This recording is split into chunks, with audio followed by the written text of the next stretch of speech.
If you just got a copy of the newly updated Luminar Neo and are wondering how to use the Studio Light tool, look no further. In this video tutorial, you'll see 5 creative and unique ways to use the tool, including a couple that you may not have even considered. Hi, I'm Darlene with Digital Photo Mentor, and I'll walk you through how to use the new Studio Light tool to get the most out of it. I've been experimenting with it since I had an early beta version, and I'm still discovering fun new ways to apply it. So if you're ready, let's do this.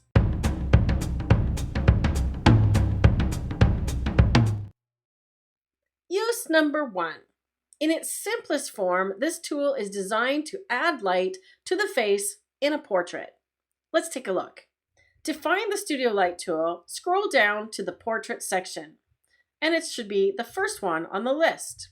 If you don't see it there, you may just need to update Luminar Neo. So just check for updates, and if you're using something older than 1.13.0, just install the new version. If you still don't see it, you may need to purchase either a Creative Journey Pass or switch your subscription to a Pro plan. If you need to do either of those things, remember to use my discount code DPM10 to get an additional 10% off in the checkout process. Once you've gotten the tool opened, to start using it, just drag the amount slider up. If nothing is happening, you may have to wait a moment or two for it to appear. Luminar Neo is analyzing the image to try and find the face. Once the light appears, now you have several options. You can see the sliders up here. I'll go through each of them one by one. Amount, obviously, is the intensity of the overall effect. I usually like to start somewhere around 30, make the other adjustments, and then kind of play around with the amount. The most important setting is actually this little dot here. You'll see a series of squares in the middle and a plus sign. These are additional points of light, so you can apply multiple different light sources using this tool without having to close it and open it again. So that's really cool. If you hover over the image, you'll see there's now a dot. This is the placement marker. So as you move it around, you can see that the light direction changes. In this case, I think I would like to have the light coming from this side. What I like to do is try and improve the light on the face, but work with the same direction of light that's in the original. Otherwise, if you do it the opposite way, you're going to be fighting with the shadows and creating cross lighting, which is a no-no in photography. The next slider I usually work with is depth, down here at the bottom. This replicates the distance of the light source to the subject. So if you take it to the left, it takes it further away or softens the light. Bringing it to the right intensifies it, so it's like moving the light closer to the subject. I usually find I bring it to the left more so than I go to the right, but you have to experiment with it on each individual image. Next, I recommend you hop to the light contrast slider up here in the top section. When you drag this one up, you'll notice that the overall contrast on the image increases based on where the light is positioned. So it's showing the light more and the rest of the image gets darker. This is a really cool benefit that you can use to your advantage. I'll show you how to use it a little bit later. To keep this one a little bit lower, I usually start around 10 to 12. Let me zoom in a little bit so we can see the face better. The smooth slider replicates quality of light.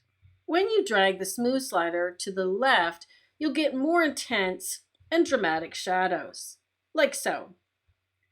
To the right, you'll get more even, soft lighting, like this. One thing I have noticed about this slider is that you want to avoid going to either end of the extreme because it's doing some weird things. Can you see what it's doing under her eyes, the tip of her nose, and on her chin? The same is true at the other end of the scale. You end up creating some weird texture, especially if your point is moved around a little bit. You can see that it's doing something not so good.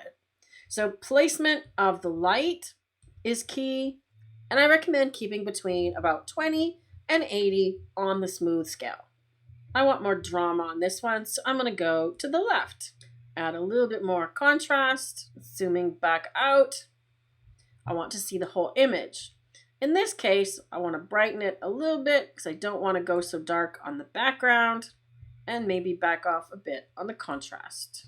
So what I'm looking for in adding a simple light to the face is something like this: before and after. It's actually creating a direction of light coming from the right and producing shadows on the left. In portraiture, this is a good thing. One thing I want to address here is that I've had some comments and questions about, isn't this the same thing as face light in the Face AI tool? No, not quite. You don't have as much control with the Face Light tool that you do with the Studio Light tool. That's a tongue twister. This image here, you can see that I've applied Face AI using the Face Light slider. Compare that to the following image that I did with Studio Light. Can you see the difference? Not only can you control the direction of light better, but you can control the quality, the intensity, and the color. So it's a much more comprehensive lighting tool than just the one slider. Let's move on to the next tip. Tip number 2. Use it to create more dramatic light on the subject and to darken the background. I've already added Studio Light to this image here, as you could see. Here's the before and after. I've gone a little more dramatic with the lighting, so smooth to the left again, and a little more contrast. One thing I'd like to point out is watch what happens as I move the light direction or source around. You'll notice that up higher, his nose gets a little too bright, versus down low, his chin gets too bright. So placement of the light is really important. I prefer to keep it around eye level. And if his nose gets too bright, I can always use the mask tool to just erase a little bit from his nose. Now let's crank the amount up so we can see something more dramatic and bring the brightness down. Now you can see how it comes into play and how I can use this tool, just adjusting some of the sliders between the depth slider, the contrast slider, and the brightness slider. You can see that I can darken the background at the same time lighting the face. There's a before and after. Now make note, I have not done any masking here. If I feel his nose is too bright, we can just do a brush, grab the erase brush, something a little smaller, and just remove it from the tip of his nose. About like that. I think I've gone a little too far with this one, so I'm just going to scale it back a little bit on the amount and adjust the brightness. If you look at the original image, you can see the lighting on the face was quite flat and the background was bright.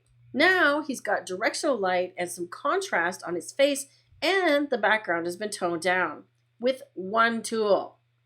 I love this tool. It's brilliant. Let's take it a step farther. I've already done a little bit on this image. I've applied one light source. But now let's add a second one. You can do that by clicking the plus right here, and you get a new dot, which you can then place, or you can literally just click anywhere on the image and it will add the new dot there for you. This one I'm going to use to create something a little bit more dramatic using the textured lighting. I've seen a lot of videos showing how to use this tool with the stripes of light, and that's not something that I personally would use a lot, especially on people. I try to avoid that kind of lighting in portraits. But as a secondary light, it might be interesting. To access the direction, just open this bottom section here, toggle the light customization on. Now you see some more options. You can choose a light pattern, strips, dots, or none, and or a texture. So I'm going to use strips. We can move it around. We can change the scale. I need to make it a little bit more intense. So it's kind of like the light is coming through blinds on a window. By moving this dot around on the position, you can see that it changes the angle of the light. And then I just want to make sure it's not so much on her nose.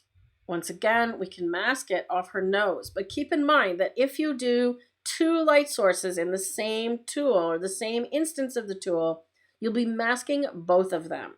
I'll show you what I mean. If I go erase, I'm just going to do it at 100% to show you what happens. And I erase it from this part of her face, assuming that I don't want the patterned light falling on her nose. Well, guess what? Both versions are eliminated. In this case, it doesn't look so bad. But just keep that in mind, that if you are masking and you have more than one light source, it masks them both equally. Okay, let's check on each of the dots. I can move this one around. If you're not sure which one you've got, just turn it on and off using the amount slider. So that's lighting her face. That looks good. And this one is the slats. Let's create a little more drama using the last two sliders, hue and saturation. You can add color to the light as well. So you can get really creative, as if there was a gel or neon coming through the window. Purple is kind of interesting. Let's go with that.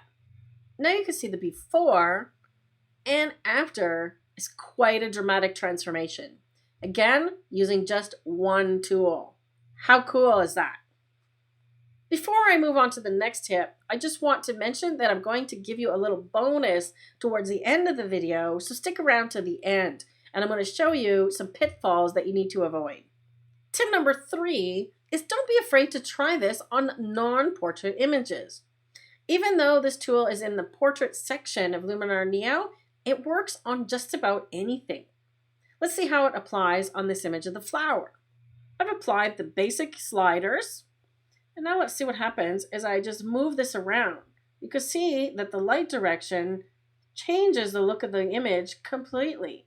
I can go from something like this with some really dramatic light on the flower and darken the background. Or I could go the opposite direction, make it a bit smoother, and do something a little bit softer, like this. Tip number 4 is utilizing the light customization part of the tool. I've already applied one light source here and given it a little bit of orange. To open the light customization part of the tool, just toggle this switch right here. By default, Luminar Neo applies the strips lighting pattern for you. You can also choose dots, adjust the scale or size, smaller to the left or larger to the right, or choose none. Then you could choose a texture instead. By hovering over them, you'll see a preview. Notice how it stretches the pattern over the subject. That's kind of neat. There's also a shutters option, which will replicate light coming through some shutters. For that one, I kind of prefer strips and doing it myself. So let's adjust that. You can also move the point around or the direction. So you can decide which angle you want the stripes or strips to be coming from. And then you can decide on the size, larger or smaller. Notice how smart it is that it knows that this light would continue on through here behind the camera. You can also see that it's reflecting inside the rim of the saucer and over here on the cup. So to me, that's a pretty intelligent AI tool. If I change my mind, let's try something different, like the water reflection pattern. In this case, I might want a different color, like blue. Remember to play with the scale to get a smaller pattern or a larger pattern. This one might be neat to replicate light reflecting off of a swimming pool or a pond that's shimmering. I can't see myself using this aspect of the tool as much as just adding a basic element of light to the face, but it sure is nice to know that it's there if you want to play around with it. So have a go and experiment just to see what all of the various options do. Tip number 5 is add some color, even on a black and white image. This stock image of a dog is a little bit underexposed and pretty flat.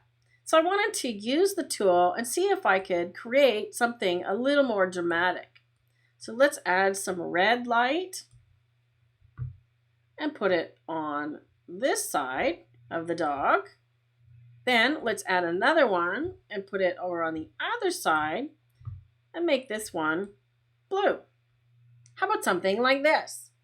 So now we've taken an ordinary, rather flat black and white image and given it a unique look. Normally to do this, you would need studio lights and colored gels to make these effects. But now the Studio Light tool in Luminar Neo makes it easy for you to apply these kinds of effects even if you don't have studio lighting equipment. Here's another variation. I just changed the orange light into the strip pattern and changed the other one to green. So the sky really is the limit here in terms of creativity when you're using this tool. Remember, you can also make a preset using this tool or copy and paste the settings from one image to another.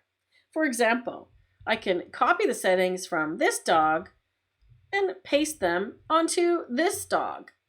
From here, I can always tweak the settings in the Studio Light tool to my liking.